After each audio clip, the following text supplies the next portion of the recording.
Talk to মেয়রে নাগরিকদের একাধিক সমস্যার সমাধান না হওয়ায় পুরকর্মীদের সতর্ক এবং ধমক দিয়ে হুঁশিয়ারি দেন মেয়র গৌতম দেব।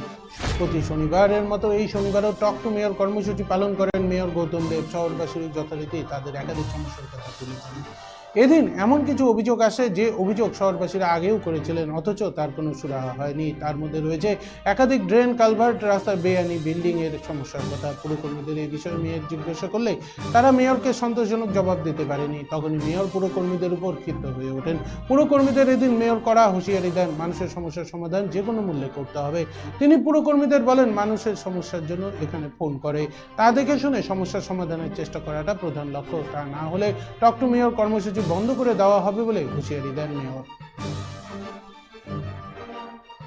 বললাম আপনি তো এসেছিলেন কর্পোরেশনে, আমরা বোর্ডে এসেছিলাম, কিন্তু সেটা কোনো কারণে